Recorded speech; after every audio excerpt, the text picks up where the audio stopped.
I think you're right. Both teams are really good. I think they're going to split. Although that was my thoughts towards Bittersweet. And Nasty Majesty. Shermie, 808 with the $10 tip. Guys, we're going to be tearing through our $240 goal within like a couple weeks. You guys chill out. Actually, no, just kidding. Don't chill out. We hit 101, baby. Yeah, thank you guys so much. Much love. We're a college English class. Please throw in some more emote hypes in the chat. But we got to get to our match. Teams are ready to go. Nasty Majesty versus Mirage. Let's get it going.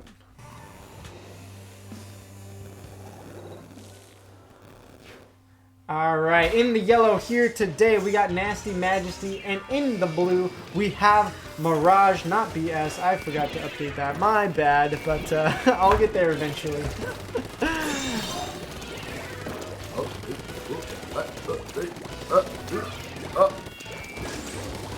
There we go. Mirage.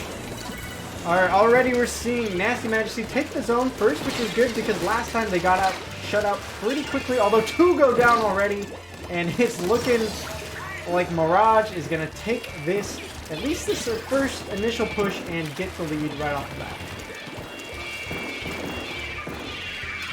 Well, Nasty Majesty, I think they need to really get things going. I think they might be having a little flashback from game number 1 of their first match today, getting shut out. And already in a 2v1 is Shane.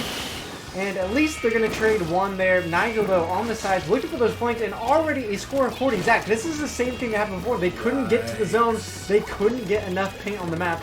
And they are losing points very quickly. And, you know, I'd like to say Nasty Majesty had practice on this map, but honestly, they really didn't. They only had a good 50 seconds on this map. So it's not like there's too much of an advantage coming in, but... A bomb going down, taking out 2 of them. Owen and Mirage on a tear, looking to corner the game right here. A stamp kill, and I think that's going to be the end. No one is in sight. And again, unfortunately for Nasty Majesty, but it is not going well today on Splat Zones. Guys, we're sorry about that. We actually just showed a replay of the last game. This wasn't live. It was actually the first game. Man, that tent Brella coming out with 7 splats, getting control for the team. I'm surprised that for whatever reason, it seems like Nasty Majesty is having a little bit of a tougher time here on Splat Zones. I don't know why. Yeesh. Ooh. Also, thank you, Cherry Girl. We didn't see your tip come in earlier, but thank you for the $29. Holy cow. Our pot for the prize pool has went from $10 to $130 today. I don't know what's going on, but thank you guys much. She just had to make it an even number. Yeah. Salty, you want to talk about that match today? What did you see there between our first matchup of Mirage and Nasty Majesty? The moment I saw the tent, these 2 sounds uttered out of my mouth. Uh-oh. Nasty Majesty, like, comp-wise, they didn't really have an out to the tent super easily. That would have to come out of team coordination, and the tent just had the ability to easily stall them out. And effectively, with that alongside the fact that they just weren't able to get the picks that they needed to really push back into the zone, just kind of costing them the game there. Yeah. It seems like a tent, to me, is a weapon where you're like, I'm going to play for the team. It seems like in solo queue, it's a really hard weapon to use, in my opinion. Like, I have never had luck with it. But it seems like when you can play around it as a team, it is super strong for holding something like a Splat Zone there. Is that what we saw today out of Mirage? The best thing that it's good at doing is because it has so much health on its shield, it's really good for stalling out, right? So, like, for example, it can just kind of live in, like, a 2v1, 3v1 situation for a few seconds simply by just swimming through its shield. Right? And that type of stalling power is really strong, especially considering, like, it just takes more resources for the enemy team to just kind of take out the tent. Right, if that makes any sense. And, like, if you take resources away to take out, like, a certain objective, you have less resources to do other things that you have to complete. Yeah. That's kind of what happened there. Great analysis. Zach, we're looking for Nasty Majesty to get a win today. I believe in them. I want them to get a win here. How do they do it in tower control? It seemed like they had better luck on tower control this last match. Yeah, so. I was gonna say I think Splat Zones is just their hurt mode of yuck. I think tower control they have a little bit better of a shot. There was definitely something that was a lot more even about the last game, and I think it was just one bad play where everybody died at the end that hurt them. I think they can pull this one off. All right, well, we are ready for game number 2, so we'll see if Nasty Majesty can turn it around, even the score up against Mirage. Let's jump into some action.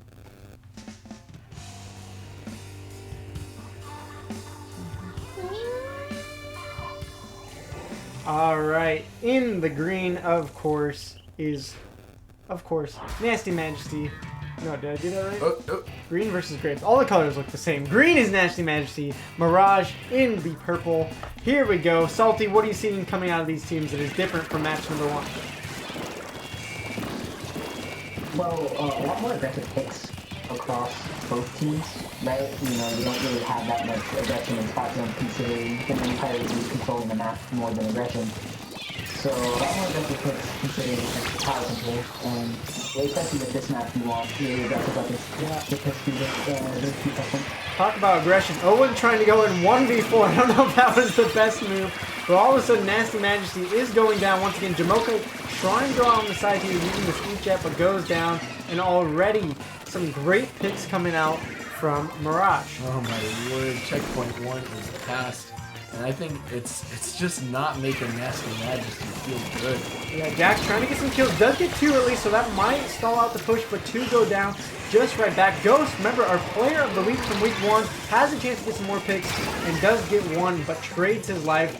3v3 on the map, and finally, it seems like Nasty Majesty is going to stall out that push. Yikes. There is a very distinct advantage that can be taken in this first minute.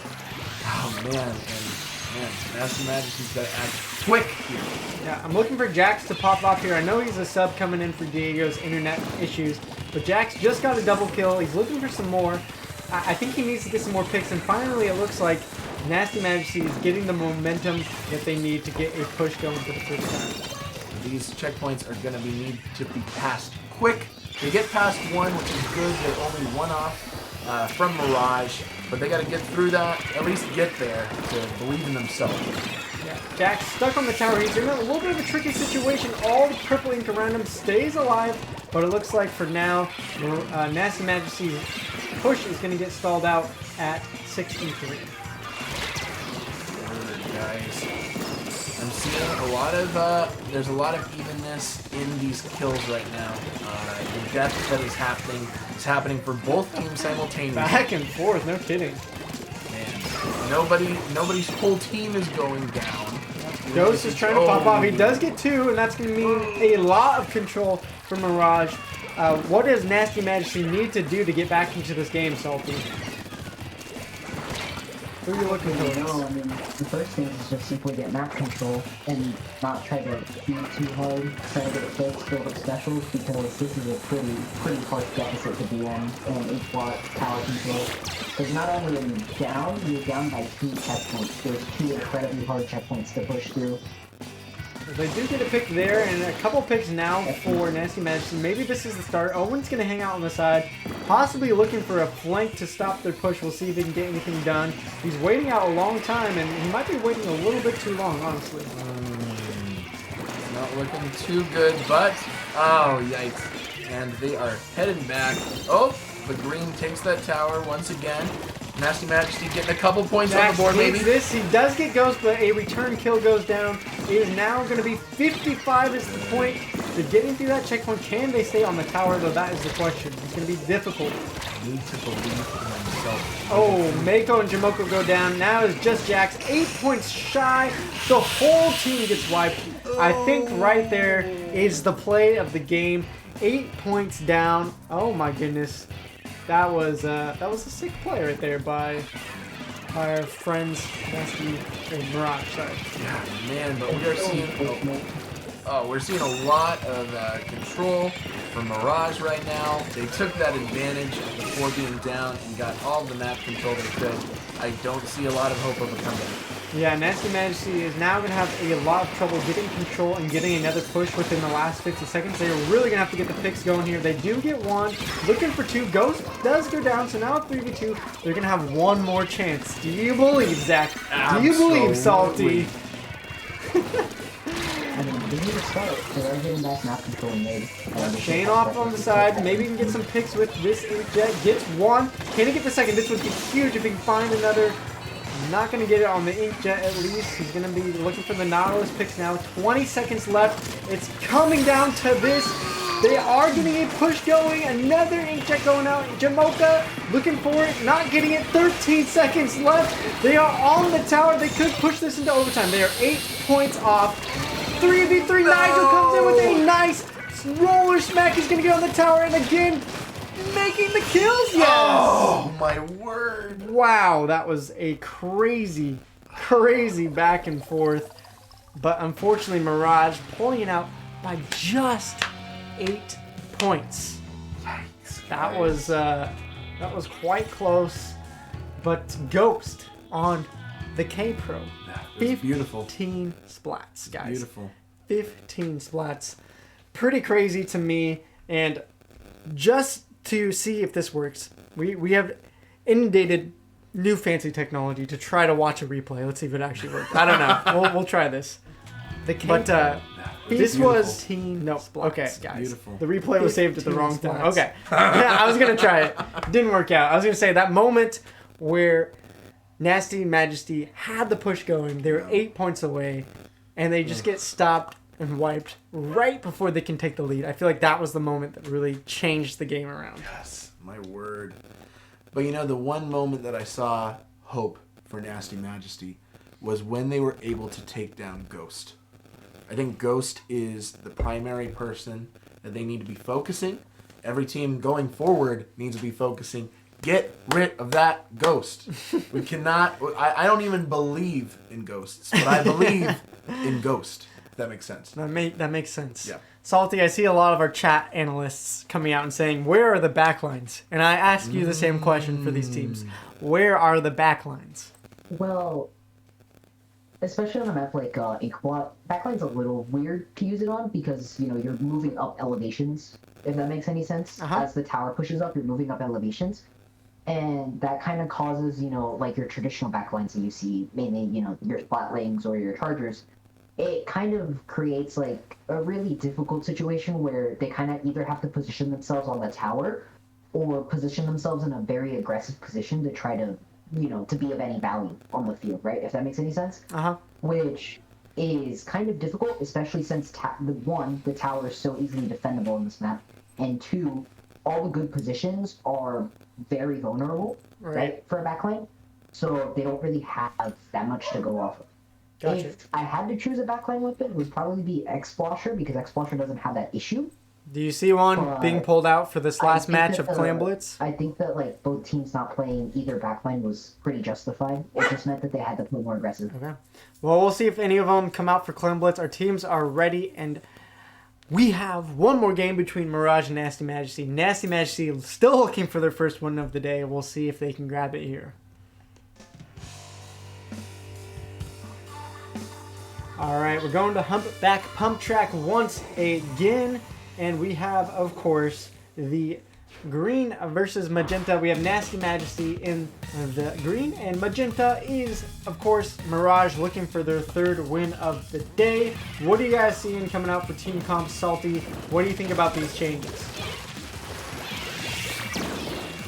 A lot of a few more aggressive options coming from Nasty Majesty with that Spectre buoys. It would be really nice to see how that works when paired up with something like the 52 or the Nautilus.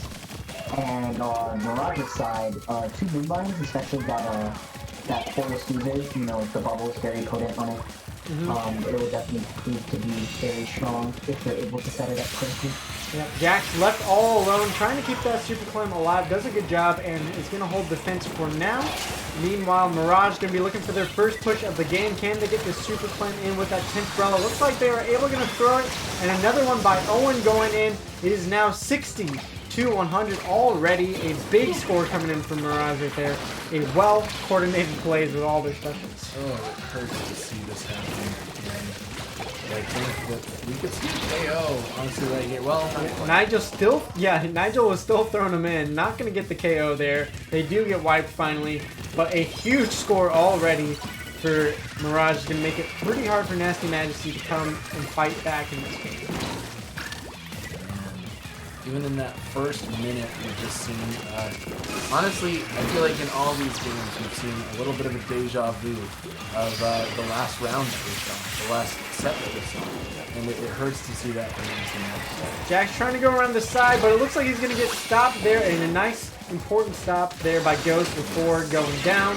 They do break open the barrier. Can they get any more scores? Mako going to get some kills. Clams are out, but Owen with that foil squeezer, the champagne bottle of all things to make the stop.